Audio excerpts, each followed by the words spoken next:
আশা করি তোমরা সকলে খুব ভালো আছো।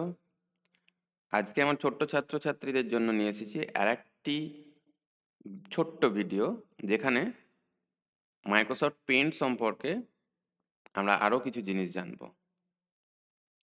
আজকে কয়েকটা ড্রয়িং করে দেখব। তো প্রথমে ড্রয়িং করা শুরু করব আমরা শেপ দিয়ে। দেখো এখানে শেপস গ্রুপের আন্ডারে বিভিন্ন শেপ দেওয়া আছে। এই শেপগুলো দিয়ে আমরা খুব সহজে ছবি আঁকতে পারি। তো একটা ছোট্ট ছবি আজকে বানানো যাক। একটা বাড়ি বানাচ্ছি, তো এখানে দেখো শেপ গ্রুপের আন্ডারে এই লিস্টের মধ্যে আছে রেক্টাঙ্গেল শেপ। রেক্টাঙ্গেল শেপটা নিলাম,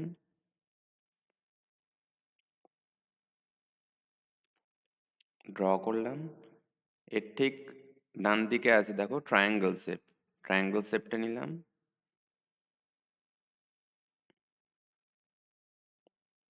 এবার একটা ট্রায়াঙ্গেল ড্র করলাম। এরপরে একটা জানলা আর একটা দরজা বানাবো। তো জানলার জন্য আবার রেক্টাঙ্গেল শেপ নিয়ে এখানে জানলা দরজা বানাচ্ছি। যারা প্রথম ব্যবহার করছো পেন্টটা, তাদের একটু হয়তো অসুবিধা হবে, কিন্তু ড্রয়িংগুলো করতে করতে অর্থাৎ সফটওয়্যারটি ব্যবহার করতে করতে তোমরা খুব সহজেই এখানে ড্র করা শিখে যাবে। আচ্ছা, জানলাটা দেখো একটু ওপরে উঠে গিয়েছে, তো আমি একটু নিচে নামাতে চাই।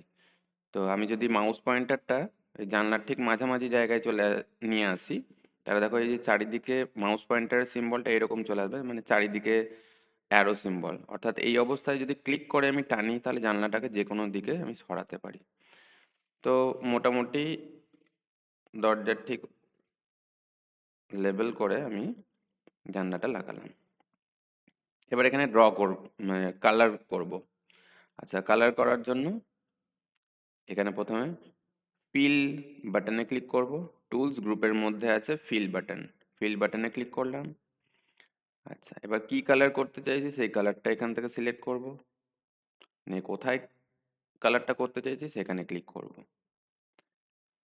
তাহলে একটা কালার হলো, আর একটা কালার দিই বাড়িটার জন্য।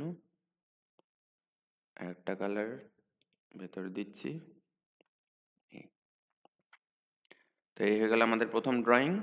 আচ্ছা, ব্যাকগ্রাউন্ডে যদি কালার করতে চাই, তাহলে ব্যাকগ্রাউন্ডে একটা কালার দিয়ে দেবো।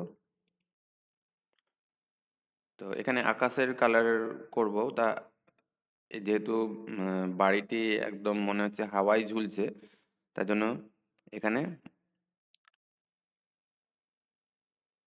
মানে একটা বেস তৈরি করব, বা মাটির মতন একটা স্ট্রাকচার থাকবে। আচ্ছা, এখানে দেখো কালারটা চেঞ্জ হয়ে গেছে, মানে এখন যে কালারটা সিলেক্ট হয়েছিল সেই কালারটা চলে এসেছে। তো কালারটা আমি ব্ল্যাক করে নিচ্ছি, এখানে ব্ল্যাক কালারে ক্লিক করে। আবার এই দিক থেকে আর একটা লাইন টানবো, যাতে করে মনে হয় যে বাড়িটি মাটির ওপরে আছে। এবার আবার ফিল টুলটি ব্যবহার করব। আকাশের কালারের জন্য এই কালারটা নিলাম। আচ্ছা, আর মাটির কালারের জন্য এই ব্রাউন কালারটা নিচ্ছি। ব্যাস, ক্লিক করলাম। তো এই হয়ে গেল আমাদের কাছে একটা ছবি। এটাকে আমি এবার সেভ করব। তো সেভ করার জন্য যাবে ফাইল মেনুতে ক্লিক করলাম। এখানে সেভ অথবা সেভ অ্যাজ যে কোনো অপশন চুজ করতে পারো। তো আমি সেভে ক্লিক করলাম। সেভ অ্যাজে যদি সেভ করতে চাও, তাহলে এখানে আরো কয়েকটা অপশন পাবে, পিএনজি, জেপিইজি, বিএমপি, জিআইএফ, আদার ফরম্যাট। তো এগুলো হচ্ছে পিকচারের ফরম্যাট। তো যে কোনো ফরম্যাটে তুমি সেভ করতে পারো। তো এখানে আমি সেভে ক্লিক করছি। আচ্ছা, সেভে ক্লিক করার পর ফাইল নেম বক্সে একটা ফাইলের নেম দেবে। তো আমি ধরো নাম দিচ্ছি মাই ফার্স্ট পিকচার। আচ্ছা, এটা কোথায় সেভ হচ্ছে? আমি ডাউনলোডস ফোল্ডারের মধ্যে সেভ করে নিচ্ছি। ডাউনলোডসে ক্লিক করলাম।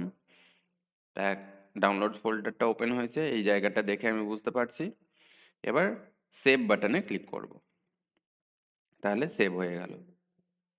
এবার পরের দিন যখন আমি আবার এই ছবিটি দেখতে চাই তখন আবার ওপেন করে নিতে হবে।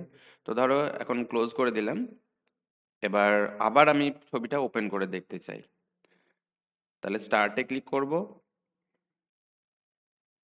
পেন্ট লিখে সার্চ করব এবং পেন্ট অপশনে ক্লিক করব। পেন্ট সফটওয়্যারটি খুলে গিয়েছে, ফাইলে ক্লিক করব, ওপেনে ক্লিক করব। এবার যে জায়গায় আমি ফাইলটি বা আগের দিনের ছবিটি ড্র করেছি বা আগের ছবিটি ড্র করেছি সেই লোকেশনে আমি যাব।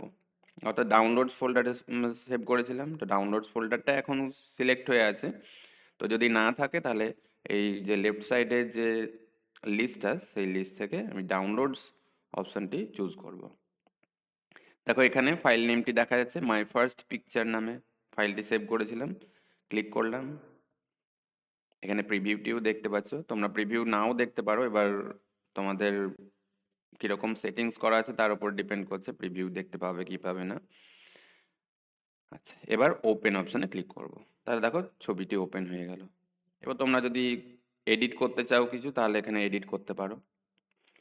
তাহলে আশা করি বুঝতে পারলে যে পেন্টে ছবি ড্র করতে পারবে কিভাবে। এবার আরো ছবি ড্র করা আমরা শিখবো পরবর্তী ক্লাসে। তো আজকে ক্লাসটি এই পর্যন্তই। সকলকে ধন্যবাদ।